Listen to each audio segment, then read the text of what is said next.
is the Amidon Planet Podcast, episode 49. I'm your host, Joel Amidon. Thank you for joining me on this never-ending quest to figure out how to teach better.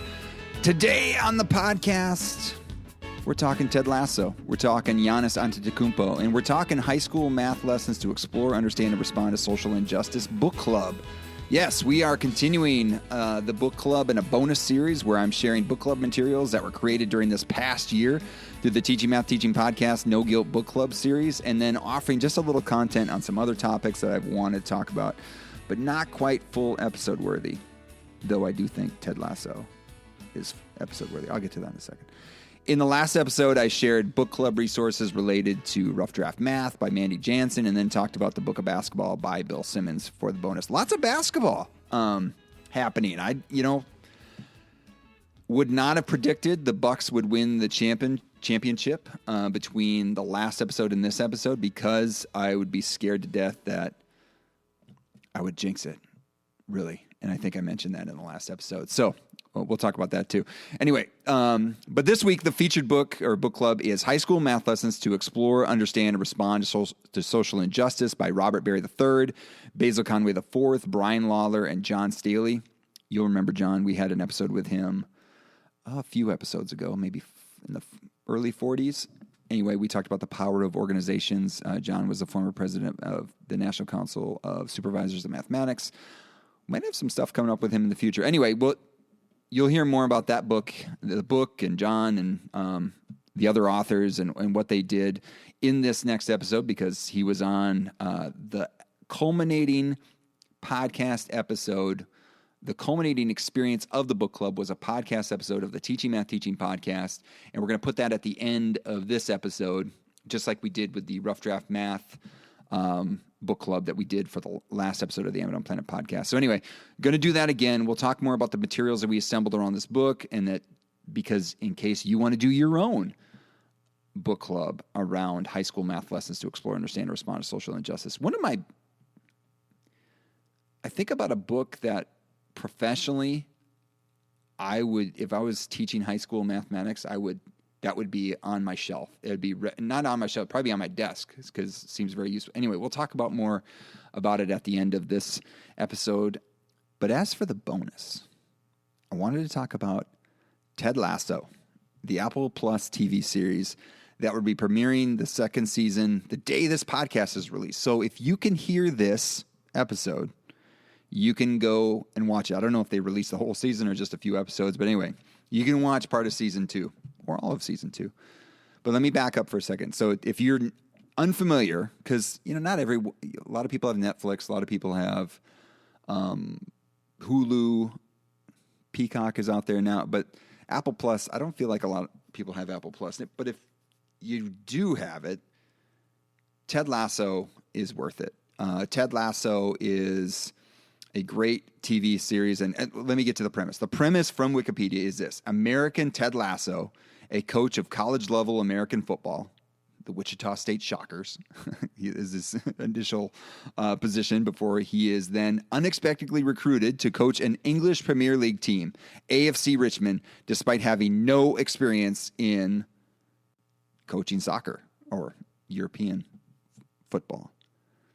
So hilarity ensues from there. And I remember seeing Ted Lasso, the character, originally in like some commercials. They had some commercials from like the NBC Sports Network where this same premise is used. It's because it's a fairly simple premise, right? And he looks like a coach. He's got a little bit of a Southern drawl. He's got a mustache. I mean, like, got the visor on. So, it's got that kind of SEC sort of football coach, like Southern, ball coach sort of like look to him and sound to him. And then he's talking about coaching Premier League soccer and, just fish out of water completely. And so that is the premise, right? And so we go from there, and you think, oh, this is going to be like a show about buffoonery, right? And he's just going to make a mockery of himself, and let's laugh at Americans and stuff like that. But it really, I don't know, what I was expecting from the show and what I got out of it, it was amazing. And so I'm one of those people that likes to watch things repeatedly. So, like, for example, there's a couple music documentaries, Pearl Jam 20, which is about the 20-year anniversary of Pearl Jam being a group, and then the history of the Eagles, that music documentary. I've watched those, like, I don't want to count how many times. Like, it's more than 10, probably more than 20, maybe more than, yeah, it's probably unhealthy. Like, if you saw the metrics on whatever streaming service, like, wow, that guy really likes that that show. Ted Lasso is another show that I've watched repeatedly.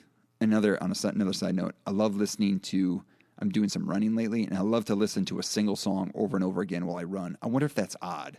But so here are some of the songs that I've listened to over and over again while I've run. And usually this is in training for like some sort of half marathon or something.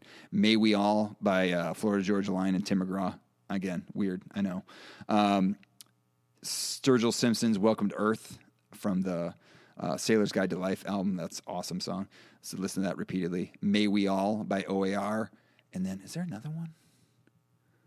I can't think of another one. Anyway, those three definitely I've listened to a lot. Oh, this is my latest one. This is great. And I listened to this one while writing. It's Exile by Taylor Swift. That's also featuring Bon Iver, fellow Scotty. Bon Iver, he recorded his first album. Like I said in a previous episode, he recorded that just not that far away from where I grew up. So anyway, that's a big digression. And again, this is all part of Self-Care Summer. We're doing these little bonuses because I didn't want to do full episodes, but that also means maybe we go on some tangents. Anyway, back to Ted Lasso.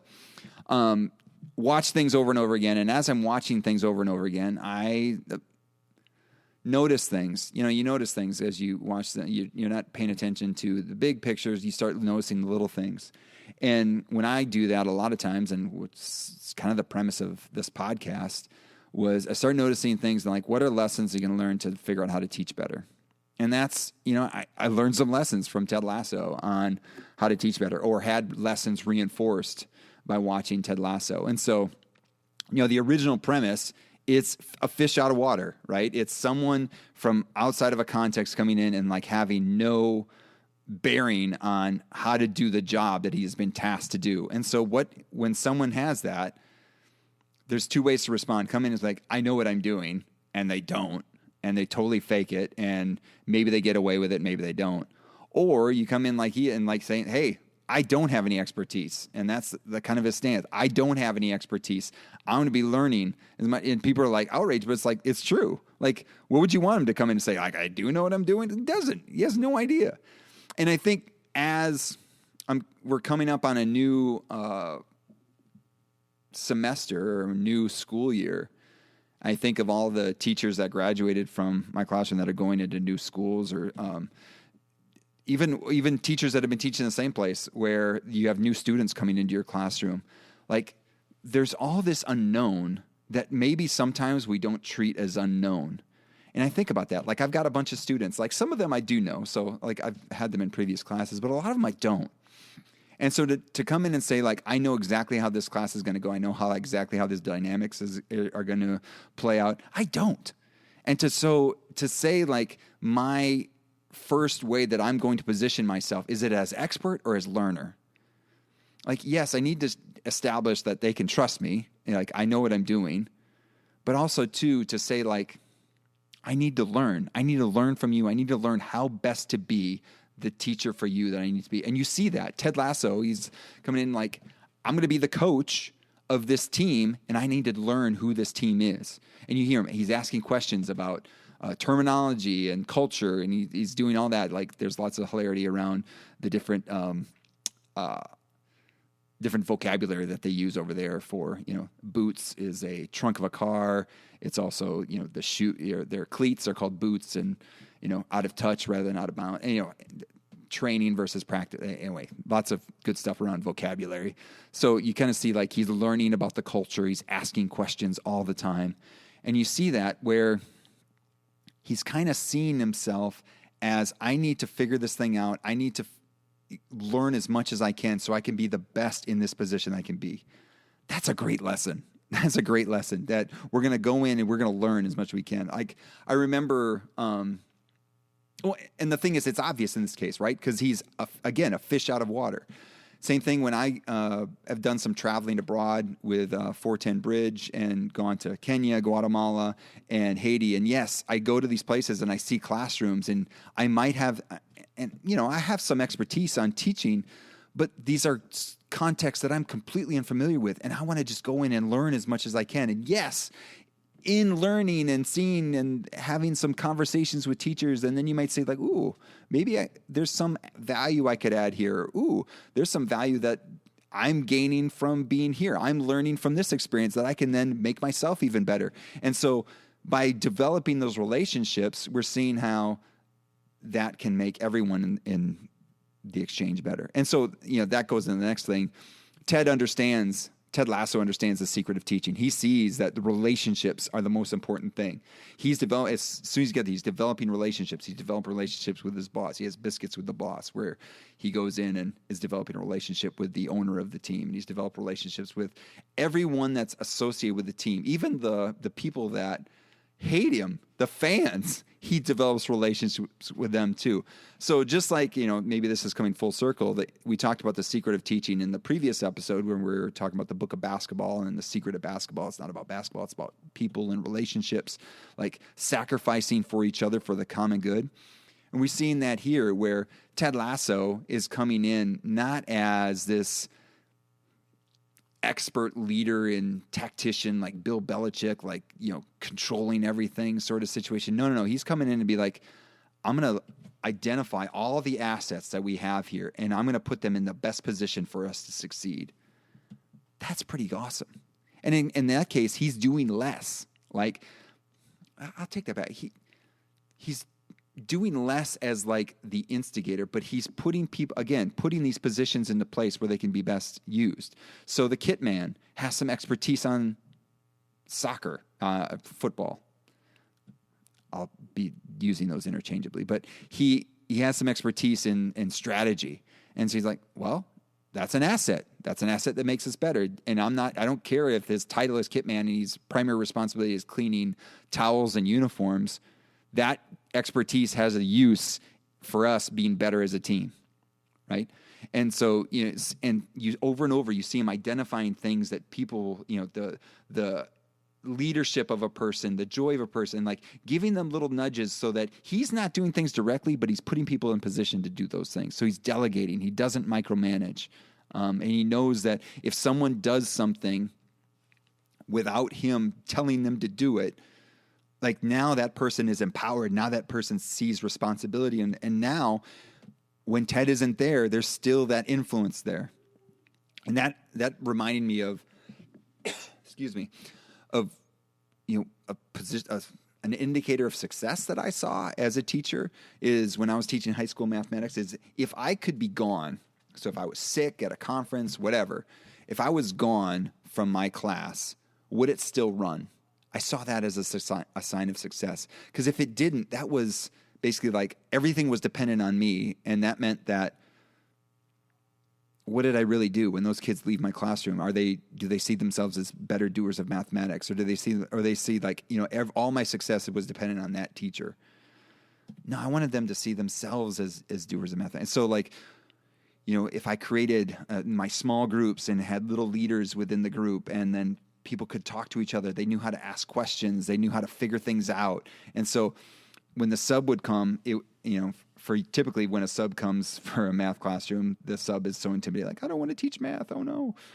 Versus like if the sub would come and I said, you know what, just tell them to do these things, put out what page we're on, what investigation we want them to do, and this class will run. And all you have to do is ask questions and help them ask questions of each other, because this thing should be able to run without me being at the helm. And you see that with Ted Lasso. He's kind of doing that. He's kind of starting to shape that from the get-go of, hey, I'm going to put people in position that makes this whole thing better and not completely dependent on him. But he's also in touch with the small things too. Like he wants to make sure to know his people's names. He wants to make sure to know birthdays and things. You see how the importance of that is, again, to get back to that secret of teaching of building those relationships, building the relationships so that when, there's things where you want people to trust you, you want people to receive instruction from you, like you have that relationship, you have that conduit with which that instruction can happen. And again, we can hammer all day about relationships, but you see that in this show. So yeah, Ted Lasso. It's a great. I could go even further, but I didn't want to go too far. There's two things I did want to share. One was a quote that I think captures a lot of this. Some of the learnings I named before. One quote was, "Be curious, not judgmental." Be curious, not judgmental. I love that.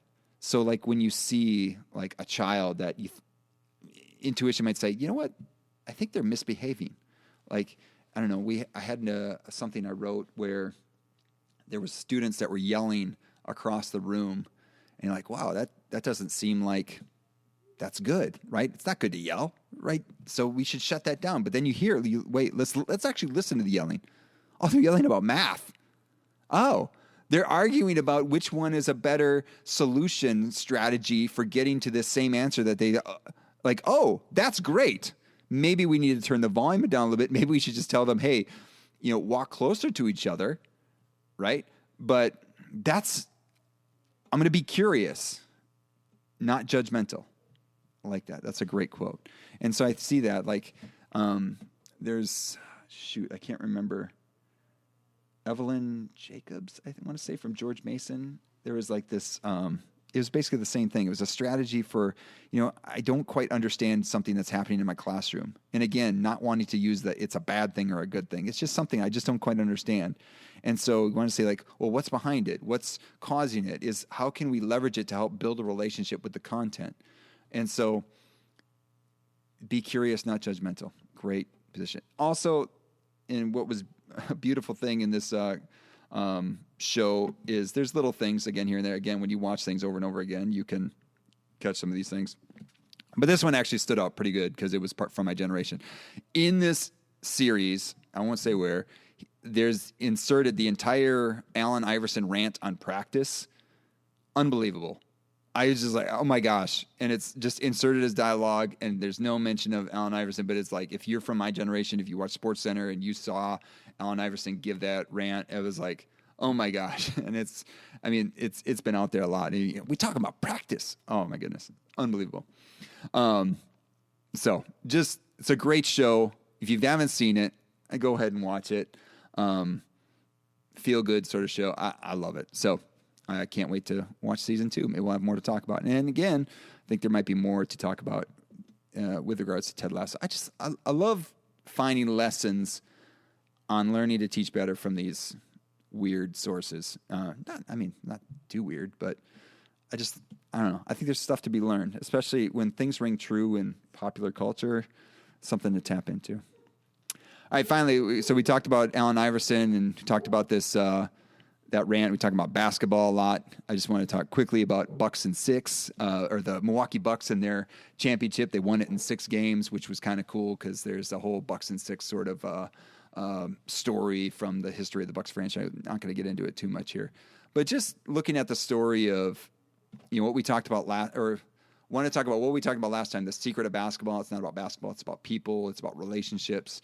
And then you look at the story of the Milwaukee Bucks who, quote unquote, did things the right way. I don't know how I grew up with teams where there's people that get drafted, and there's free agency, but people that get drafted and you see them grow and develop. And that was the case for Giannis Antetokounmpo and for Chris Middleton, where they were Chris Middleton was traded after 1 year, but he barely played for the Pistons. So basically started off as a Buck, and Giannis started off as a Buck. And then you see them grow and develop together, and you see the power of the relationship that they have. And you just go ahead and go and listen to some quotes of Giannis talking about Chris Middleton and what he means to him. And, because Giannis could have gone anywhere. Giannis Antetokounmpo, he was drafted from Greece as a kid. If you look at pictures before and after of him, it's amazing, his transformation from when he was drafted, where he was just like a deer on ice on the court, like just all over the place. He had so many gifts, but it was like trying to get them to be under control and be productive towards winning a basketball game. And you saw him develop, and you saw Chris Middleton develop into these, good players, then all-stars, and now they're world champions. And you see this, I don't know, trajectory of their relationship. And it's pretty cool. And it's pretty cool to see that happen. And you saw like the secret of basketball kind of come into life, where it's more than just getting the numbers. But on the other side, Giannis got some amazing numbers, and Chris Middleton got some pretty good numbers too. But I never thought I'd see Milwaukee Bucks win a championship, and especially after 2 seasons ago when they were defeated by the Raptors, and then you see what's happening with these super teams that are being assembled. I'm like, I don't know if this is going to happen, because you didn't really think of the Bucks as having a super team, and then they win the championship, and it's weird. Like, I remember when the Packers first won a championship. I remember when the Packers were awful, and then all of a sudden they won a championship with Brett Favre and then with Aaron Rodgers, and it's just like, wow, it's just kind of like this unbelievable thing. And then now it's with the Bucks, and like I would never have thought that the Bucks would have won championship. Now we just need the Brewers. Brewers win a championship, we're golden. But I thought there was something there. We talked about that secret of basketball, and then you kind of see it play out in front of you, and just lots of good quotes from Giannis and his commitment to Milwaukee, his commitment to the Bucks, his commitment to his teammates, the way he talks about his teammates. It's kind of it's a good thing. So you go look at it. There's some special things going on there. Anyway, want to now get into talking about this No Guilt book club resources that we have. So again, what I'm trying to do is share resources around these books that we did these No Guilt book clubs around. So for this book, we have more than we have for the last book. So for Rough Draft Math, that was our first book club, and when we did book chats around them, I did them on Instagram Live. I did not save them. They're not anywhere, so they're gone. And there were some good chats. Mandy is awesome. So like, I'm kind of upset that I didn't know what I was doing, but again, like you say, when you do things over and over again, you get better. So this is the first iteration. We got better. And so John Staley, who's one of the authors of this book, again, High School Math Lessons to Explore, Understand, and Respond to Social Injustice by Barry, Conway, Lawler, and Staley. So when we were talking about putting this together and doing weekly book chats last summer around this book, and then a culminating podcast episode, John's like, hey, have you ever seen StreamYard? And I'm like, I've heard of it, haven't used it. And we used it, and it was awesome. So every book chat that we had, we did, I believe, 4 book chats. They're captured on, they were live, and so we could have interactions, which was cool in the moment. It was, responding to questions in time.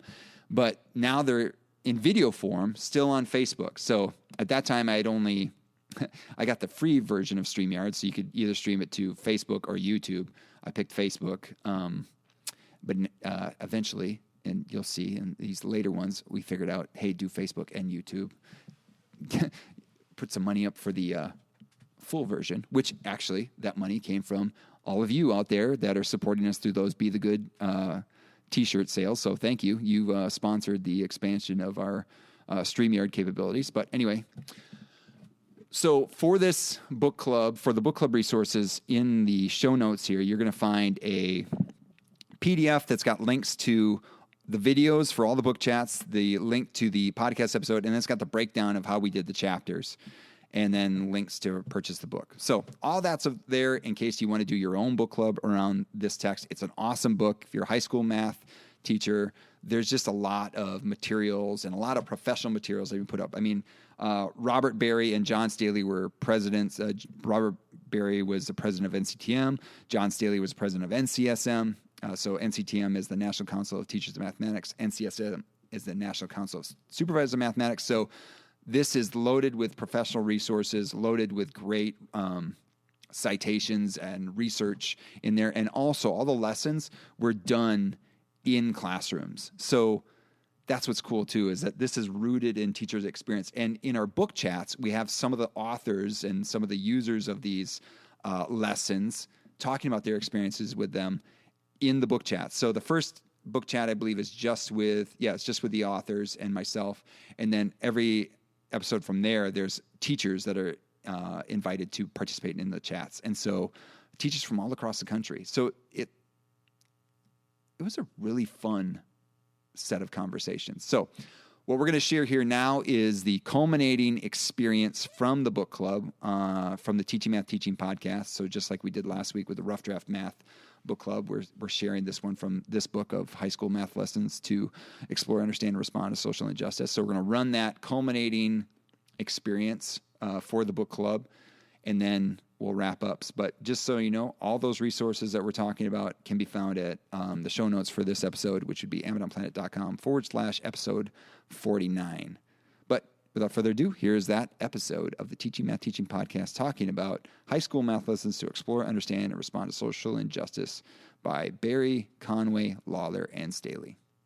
Hello, and thank you for listening to the Teaching Math Teaching Podcast. The Teaching Math Teaching Podcast is sponsored by the Association of Mathematics Teacher Educators.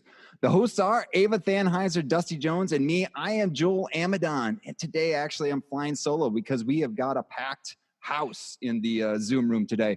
So today we are talking with John Staley, Coordinator of Special Projects in Baltimore County Public Schools, Brian Lawler, Associate Professor of Mathematics Education at Kennesaw State University, Basil Conway, Associate Professor of Mathematics Education at Columbus State University, Robert Berry, Professor of Math Education at University of Virginia and immediate past president of NCTM, because they are the 4 lead authors of our Teaching Math Teaching Summer Book Club choice for July, or as they laughingly call it, the month of Joel, because they had to talk to me so much. So we have been reading and discussing high school mathematics lessons to explore, understand, and respond to social injustice every week on Facebook Live throughout July, and are wrapping up the month with this culminating podcast episode. Welcome, John, Basil, Robert, and Brian. Thank you for joining us. How are y'all? Doing great. Thanks for having us. Fantastic. Oh, wow. Truly wonderful. This is great. So, we have a lot to get through, so we're going to just start chugging in, and we've got a few questions we're going to go through. But again, this is always a great conversation. We've had a great conversation throughout the month. So this book, I'm curious about it. What's the story? Can you share a little bit about the history of this book? Yeah, so probably 2-3 years ago, I just really had this. I'm Basil. The people who can't hear it are senior. I had this huge passion for teaching math for empowerment, like not just teaching math for mathematics' sake, but dismantling injustices, empowering teachers and students to use the mathematics to change their world. And so that was really kind of the place where it started. And as I started, I was thinking about all these great ideas. I was just overwhelmed trying to come up with lessons and these ideas. And then I realized that I couldn't do it alone. And so it was kind of my whole mindset of shifting and thinking, what do I do with this? And so then I started realizing that I didn't have to stand alone. And so that's kind of where I started reaching out and looking for other people that could help me. And it began this huge journey of this development of the book. And so it kind of began with me connecting with John, Robert, and Brian, and where we just started sharing these visions, these common visions we had. And then as we were doing it, we realized that, it doesn't just begin and start with us, but it begins and starts with the whole community of people who have this same passion, who've drawn to this idea of teaching math for social justice. And so that was kind of the small background of where it got started from on my end. Anybody else want to add to that? Yeah, John, the only go thing I'll ahead. add to it is when we came together, one of the things that we said up front, we knew up front, was that we needed to get teachers and math educators to help contribute to be a part of this book. Inclusive in the lessons, inclusive of their ideas being infused throughout the chapters where we could infuse them, but we knew we needed those out in the field, those out in classrooms, those educating math teachers to be a part of this book. So that was a big part of the upfront piece when we sat down, the 4 of us, to start that initial thinking around making this book a reality. Part of the history of getting started in the book, I'll share something that I find kind of, I'll just say funny looking back on it. Do you all remember our initial structure? So I know one of the first things we recognized was that we definitely wanted to organize the book around mathematics topics first, because in most of our work with high school math teachers, that's just how they had to organize their planning. They had to ask themselves, okay, I'm picking up this unit on coordinate geometry. What might I be able to do to teach the distance formula using a social justice context? So we explicitly decided to organize around the mathematics, and we said, well, we should use the Common Core, because that's common. Not too long into that, we quickly realized, well, the Common Core is not common. So we had to start thinking a little differently. But there was this other piece that I find the funny part, and that is Common Core, correct me, Basil, you might remember or anyone might remember the exact term, but Common Core has like 52 standards across all their domains. It's like 52, if I remember right, Basil? Mm-hmm. Do you remember our initial aim was to write one lesson for every one of the standards? Yes. So there were high aspirations of a 52 lesson book, and we ended up with a 22 lesson book that was almost twice the size of what our publisher initially agreed to put together for us. It's like that who's the musician that wanted to do an album about every state, and just I think he did like Illinois and like, hey, good intentions. But no, it's still some good things. And I guess I have a question, and this is off our script. John and Robert, as two past presidents of organizations around, teaching math teachers and supervisors of mathematics, and thinking about it as, past presidents, like this must be, and looking at all the different people that were involved in this, that are involved in math education, this must be like what you want, right? What you want to facilitate, what you want to foster, to see these sorts of things happen. Like, I don't know, did you like ever step back from those perspectives and look at this project and be like, this is a good thing. This is a really good thing. Well, for me, this has always been, central to the kind of work that I hope that would happen, not only in my work, but really, getting the field to engage in very significant ways. And so issues around social justice and equity, access, and empowerment, I think we still have some ways to go in math ed, but I think what I'm thankful for is that we created this that can be, I would probably describe it as a point to begin to have these discussions, and another point to create a framework or a structure where people this can actually happen in classroom teaching. I think sometimes what happens is that, teachers, I want to do this, but I don't know how to begin or what to do. And so I'm hoping that this is the kind of the framing for some of those ideas that teachers can begin to move forward on. They want to do it, but not yet don't know how to take that first step. And hopefully this book provides that first step. And Joel, to your point, when I was president of NCSM, part of my conversation was about where are we in our equity walk? Where are we as an organization leading the work that helps support the teaching of learning and mathematics? And so one of the things I also recognize from that, and also from my role in Baltimore County Public Schools, is that when you have equity conversations, when you have conversations that are around race, when you have conversations that bring in hot topics and hot issues, that you have to help people put tools and have some tools to help them with some of the conversations. And so I look at this book as being a possible tool that people can have as they go about learning the process of being a social justice teacher, about teaching math for social justice, infusing those topics in the classroom, creating that environment that really does it. So it's all about what tools can we help teachers and those who build and develop and support and teach and teachers so that they can do this work. Yeah, and I think, just as I'm not a reviewer of the book, or it's not, my name's not written anywhere, but as a testament of someone who's like digested it over the past month. It's like the orange juice concentrate of like helping people out, like doing this sort of work. It is so full of information and tools in order to do this work well. And because I said in our weekly book chats, like, this is a question that I had. How do you do this? How do you see the work of folks that are written up in journals and things, and you see like, that's the thing I want to do. How do I get there? And this is like a blueprint. And so again, it's great that it's been put together for us to digest. So I'm excited for people to get it in their hands. So speaking of the weekly book chats, what are some of the highlights? What are some of the things that bubbled up with y'all in those chats? Either the ones you participated in, or ones you viewed, or the ones that are lesson authors were a part of. What were some of the highlights? Whoever wants to kick us off here.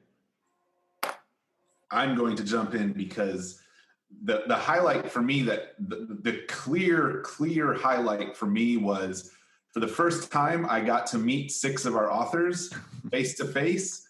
Zoom notwithstanding, but it was great to hear from them. And man, each and every one of them probably should have been the lead authors on this book instead of us. It was just fantastic to hear sort of the deep insights and the, truthfully, extremely practical work that they have gone through in implementing the lessons in their classroom. So far and away, like I want to do more of this with every one of our authors somehow. So let me piggyback off of that, since we're talking about the authors. It wasn't just about a lesson, or a lesson that one lesson they were teaching in their classroom. It was about how they built and developed their classroom environment that had more of a social justice perspective to it, a social justice framing underneath their classroom. So it wasn't just, let me dump this topic into the classroom. It was about, that was a part of their essence, I guess I want to say, as they went about their teaching process and what they did in their classrooms with their students. I guess for me, I'm going to say ditto to both of the comments that have been said, but for me, I think there's an appreciation for, not only the authors, but these 3 gentlemen, in terms of their depth of knowledge and the nuance that comes in how things kind of complement each other in a way that is building. I think there's always this kind of feeling of building together and building and moving forward. So I appreciate that kind of interactions in terms of moving forward. Yeah, my favorite part was definitely getting a chance to listen to the authors of these lessons and where they came from, the stories of those people, that they didn't just originate out of some abstract space or whatever, but they were actually involved with these. And, listening to John talk about his prior work and with students, at-risk students in prisons, or what do you call it whenever students are in juvenile centers? Correctional facilities. And so, and just being able to see that and understand that there's stories behind these lessons, and there's stories behind these people's interactions with the lessons. And so that was my favorite part, is just realizing that it wasn't abstract. These are real things that are really happening, and real people that have these real stories. Like, all this is real stuff. And that's kind of the power behind, I think, this teaching math for social justice, is that there's, we're using mathematics for real. Like, we're really doing math. This is real math. And so I guess that was kind of the part that I love so much, is that I got the real feel of it. Remember we were talking to Allison Lamb, and we were talking about the visual. So I felt so bad about taking her lesson and applying it to Alabama. But really, that's what we got to think about doing, right? Is to be able to take these lessons and think about in our own context, not just, pulling them out and using them exactly how they are, but how do we take these lessons and move them back to our own context, our own situations? And so that was kind of the huge value that I saw, is that their experiences overlapped so much with mine. And that was what I just loved. It's just being able to chance to see and listen.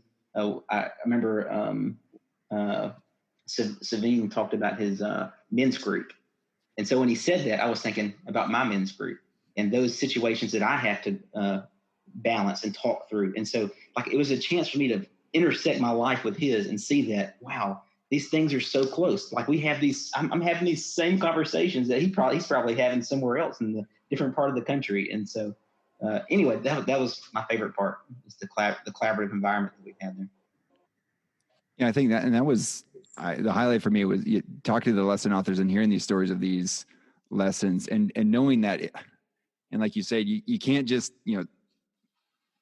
you have these lessons in the books as available for folks that want to do this, but also knowing that there is tentacles and roots into the places where these were written, and thinking just like Allison's perspective, the perspective of Memphis, not that far away, of where she was writing these the context that she was writing her lesson from, and knowing that lesson was written out of a care for her students and wanted to, offer another narrative about what might be happening with regards to test scores and things like that.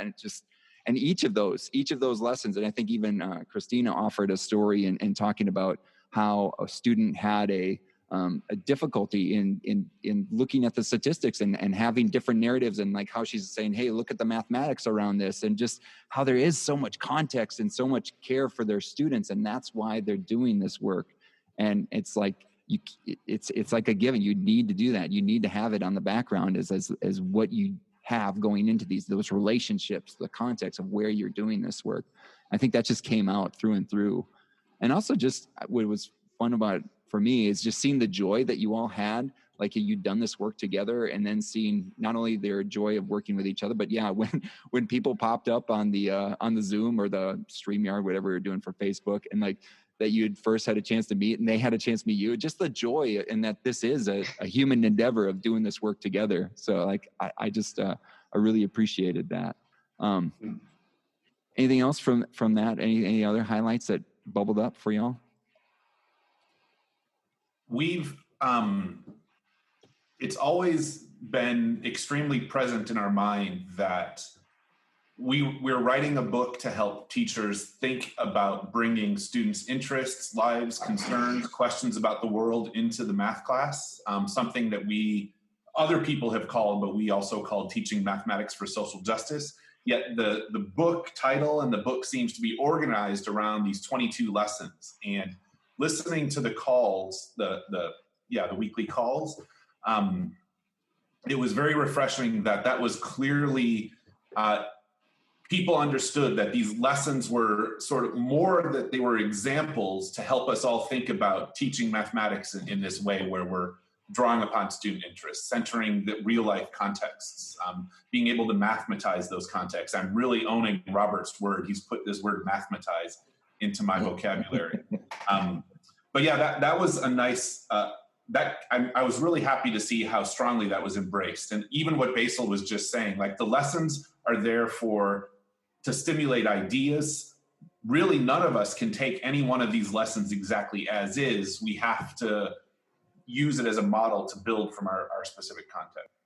This podcast is the Teaching Math Teaching podcast. And so we're thinking about how you might use this book to either teach math teachers methods or content courses. Like how might you use this? How might you already use this work in doing that work of either teaching methods or teaching content courses or professional development also? So I've learned that context, it matters so much.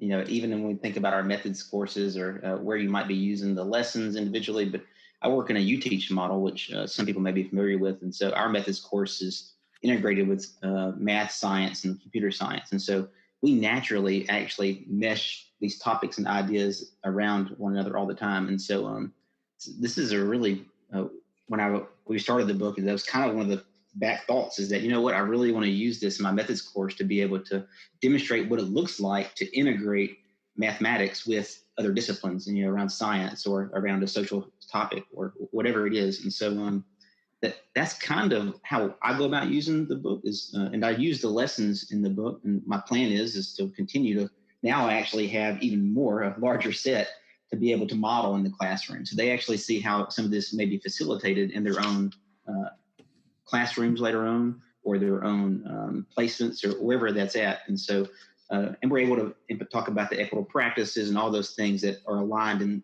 with what we have goals for the course, on top of putting social justice as a lens across it. So that's kind of the way we're using it in the UTeach model at State. Well, I'm sorry.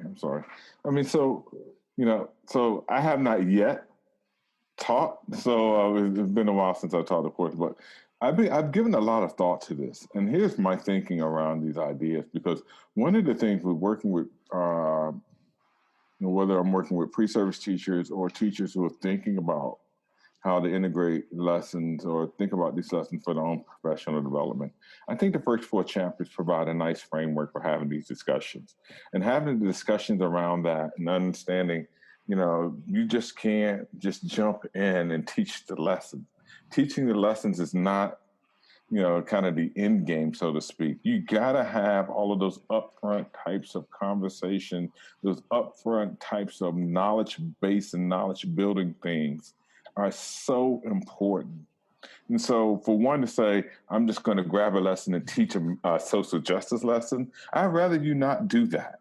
I'd rather you not do that. I would much rather for you to make the investment in building the community and building the frameworks.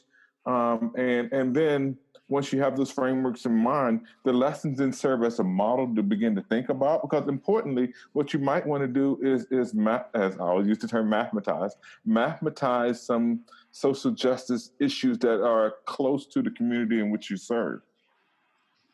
And these lessons can provide some ideas. They're idea generating. I'm not saying don't use the lessons, but the lessons are idea generating types of lessons. You can use them. You modify them for your needs. Or all of those things come into play. So I'm saying invest in thinking about the idea of what does social justice look like in mathematics. What are all those ideas that create critical math education? The ideas around culturally relevant and culturally responsive teaching and pedagogy. The ideas around all those teaching tolerance standards. Those things have to be invested first, and then we kind of move into that. So I'm thinking I got to put some work in those first 4 chapters. Then we can begin to use the lessons to generate ideas. Yeah, those first 4 chapters are just gold. I mean, for any methods course, like where you're justifying every single thing that you're doing and thinking about what you're aiming for with discourse and stuff. I mean, it's just gold. All right. But you guys, there's more answers out there. I don't know. John, you're about to say something? Yeah, I was going to say, coming from a district perspective, a school system perspective, we've often had opportunities to collaborate with our university partners. And one of the things I would hope or look for is that they continue to help people. We've heard the word context come up in many times.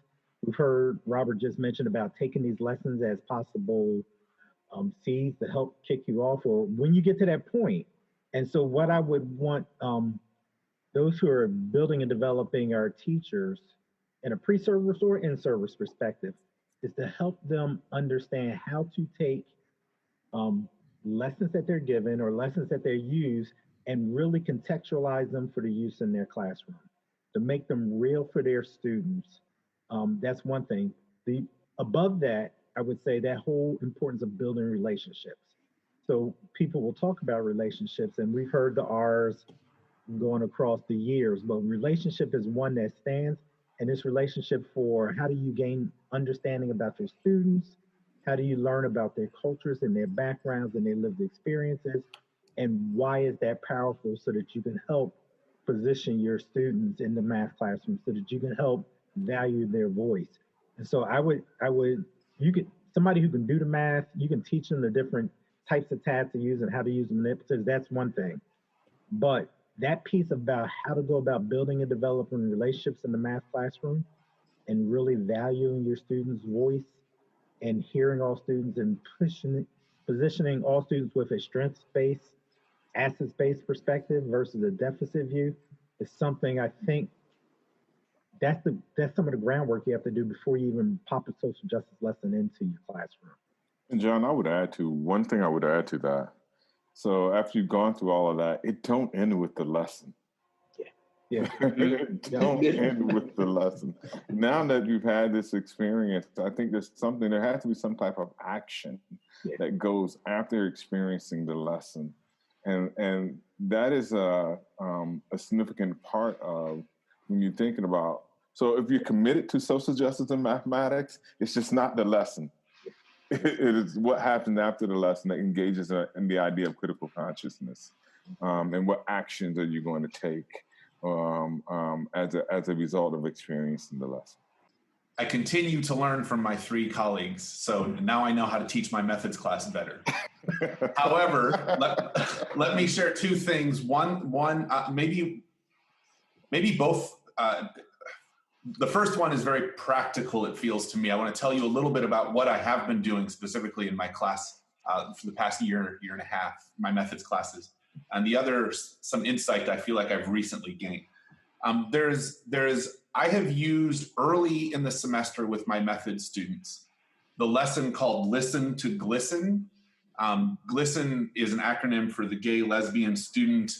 I forget what E and N stand for. Joel, you're editing this, right? You can fill that back in later. I'm kidding. But it's a wonderful lesson for several reasons. And I'll tell you just like some of the goals, what it does for me.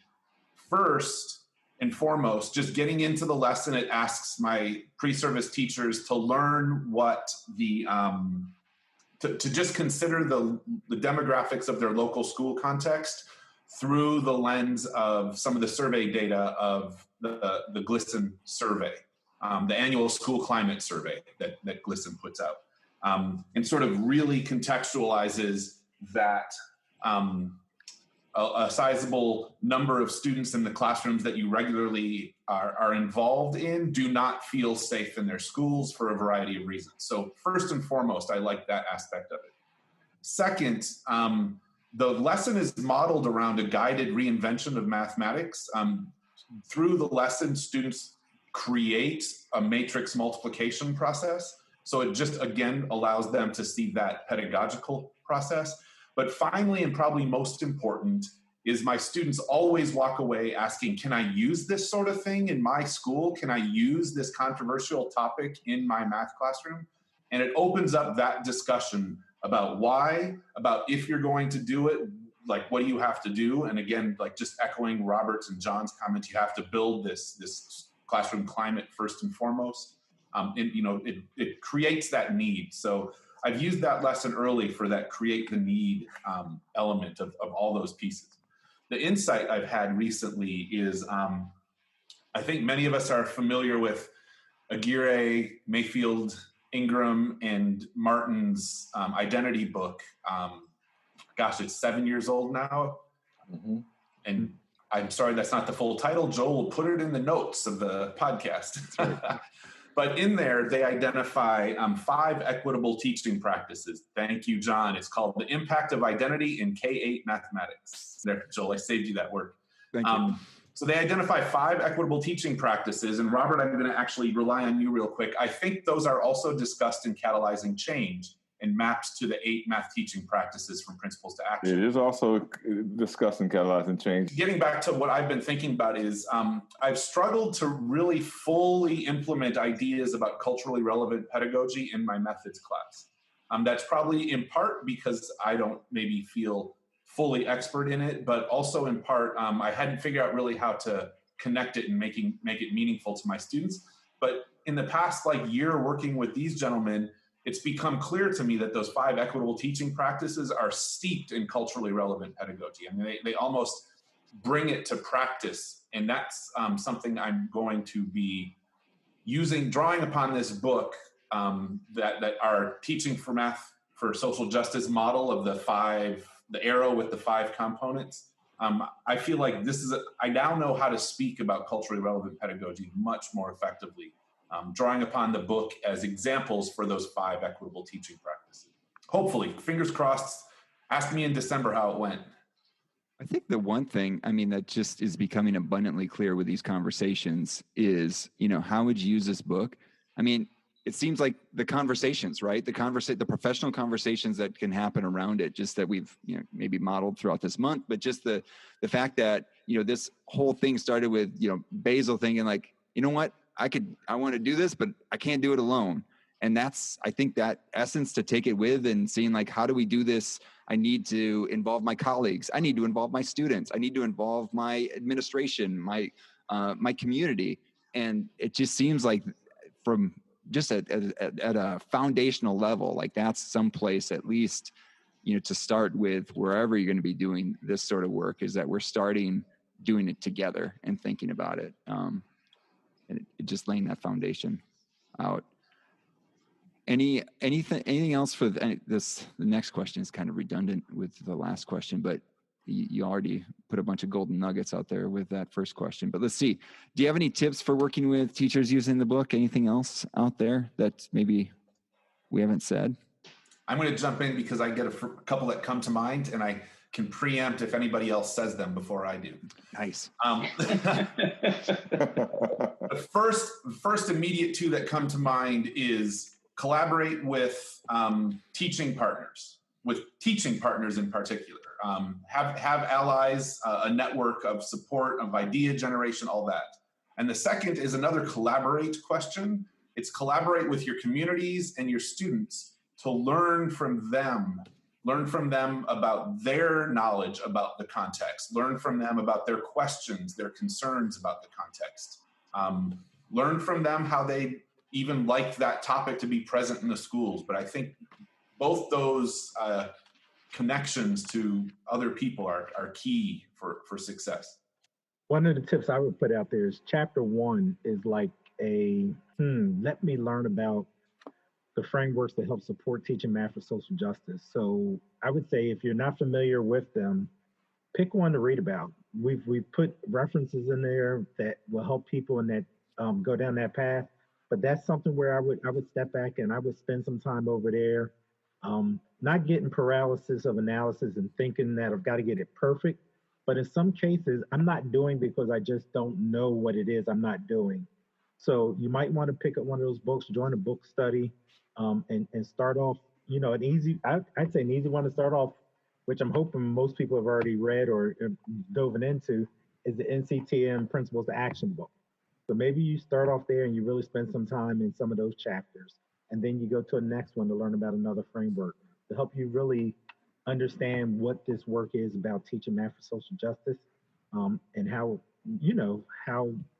what you're doing is more than just a lesson, teaching a lesson.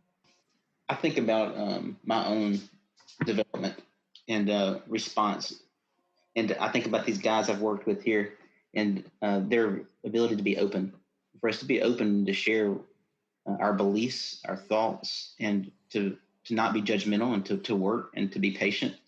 I think that this is a huge part of working with teachers is sharing, where we're still developing our own identity and where, and that we may not have everything right.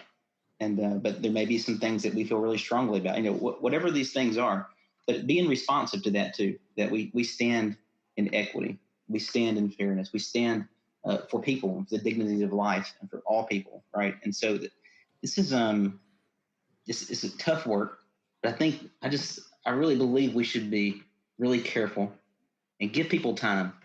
We don't change the world in one day. We don't change that. I mean, as much as I want things to change, but we've got to be provocative. We've got to challenge some spaces, right, that need to be challenged. And so to do that with an openness for change over time. But, we expect it to change, but it just doesn't happen in one day. So I think that's some recommendation I would think is to and do that way with yourself as well. I think that before we do these lessons, before you go this way, you've got to think about your own beliefs, your own thoughts, because those things are going to make you show your face. Those are going to be who you call on during the class. That these little things that are kind of what Robert was getting at earlier is like the foundation. You've got to think through this stuff before you do a social justice lesson. You've got to think through this stuff before you talk about it in the methods course, all these ideas, and be open and willing to change over time. So I would add a couple of things. So one thing that comes to my mind. So I know in some spaces, teaching mathematics for social justice is risk taking, and it might require that you engage in what Rochelle Gutierrez talks about, creative insubordination, and that is okay, in the sense that you're taking these risks. And I often say, that participation is a risk-taking event. And when I say participation is a risk-taking event, what I mean by that is if you're committed to this work, but you don't know what yet to do, the book is the first step. It provides some frameworks for moving forward. And this is the kind of the thing that kind of move you forward. And then when you're ready to engage or how you choose to engage, part of it might be just building the knowledge base you need first so that you can develop the kind of the risk factors that you want to engage deeply with your classroom and with your teammates and with other teachers. And that is okay. Other people may be ready further along and say, you know what, it's time. I'm kicking the door in. We're going all in. And that is okay too. So I think we have to be respectful for places where people might be, as John would describe it, in their equity walk, and people are in different spaces. So it gets me thinking from my own perspective of wanting to use this with my teachers, and like that idea of how do I show care for my students? How do I love my students? I like to think about teaching math as agape or unconditional love, and thinking about if I'm in that walk of thinking about how am I going to do that? And now you provided me with these frameworks and thinking about the social justice standards and thinking about doing good mathematics and make sure voices are heard, have an asset-based perspective. Like this is all towards that aim of how can I love on my students best? And I think when we're getting to know our students and who they are and using mathematics in order to help them understand their world around them a little bit better. And then they're going to see some injustices going to be lifted up, bubbled up to the surface. Like, okay, so now what? How do we go even further with it? And to think about how to explore, understand, and respond to it. And I think, again, you all came up with something good. And so I'm just excited that people are getting a chance to engage with it, and excited for this podcast to get out there so you can hear some of y'all's perspective on it. So we appreciate it. What's that? I saw what you did. You used our title. That's right. Hey. And I've been saying it so much this last month, but I mean, I love if someone wants, hey, what do you do? What do you do in this book? Well, hey, read the title, and that's what we're going to be doing. Everything's there. Everything has a reason. So that gets us to our final question, where we have, hey, is there anything to promote out there besides the purchase of this book? Which I'll say, I won't make you all do it. You can still get at Corwin in July for, I believe, 30% off. I think if you use the code, I believe 30 for 30 at checkout, and there's still free shipping. So that's a great thing. Oh, and is it through August, Basil? Is that what we're saying?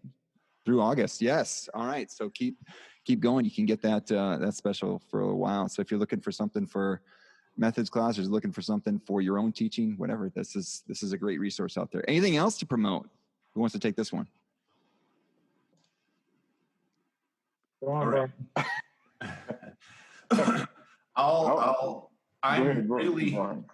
I'm really happy to announce that Corwin, our publisher, one of our two publishers, NCTM is a co-publisher, has agreed to publish 3 more books, one at each of the younger grade bands, 6-8, 3-5, and pre-K 2.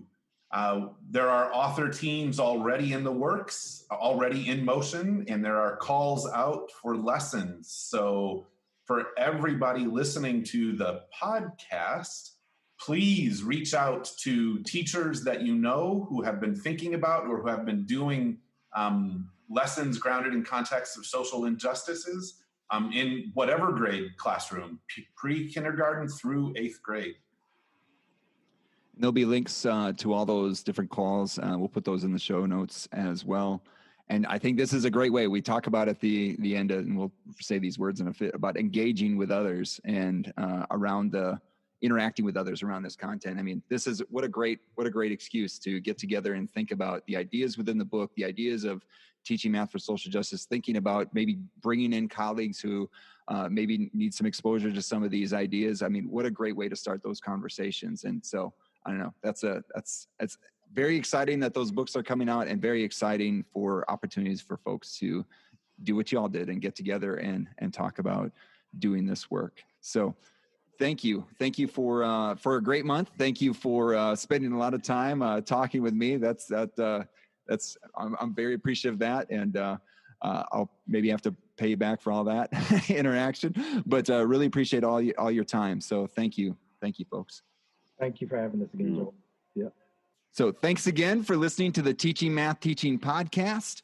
Be sure to subscribe to the podcast. We hope that you are able to implement something that you just heard and take an opportunity to interact with other math teacher educators.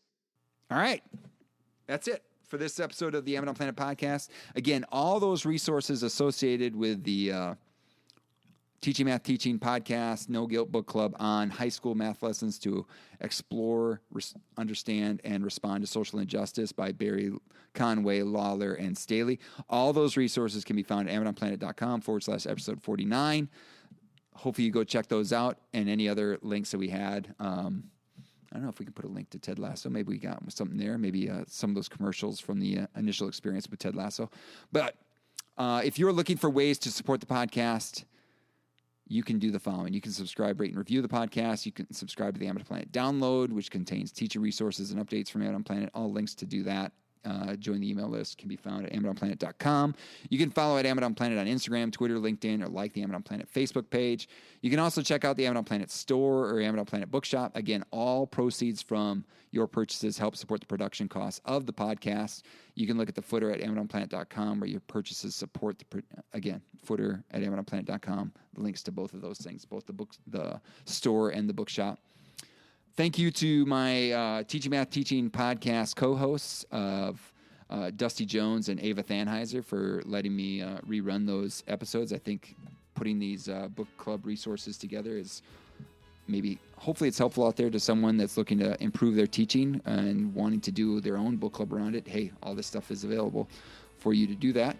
And also thank you to the authors of the book, Barry, Conway, Lawler, Staley. I love what they did in putting the book together and then also bringing in the teachers as co-authors. It's pretty awesome. So, and thank you out there also to Matt Mifflin for the music. Always love the music. And finally, thank you to all of you out there who are seeking to teach better and be the good in the world by investing in the lives of others. This world is a better place because you have decided to use the gifts you have been given to serve others. Thank you for all that you do. Peace.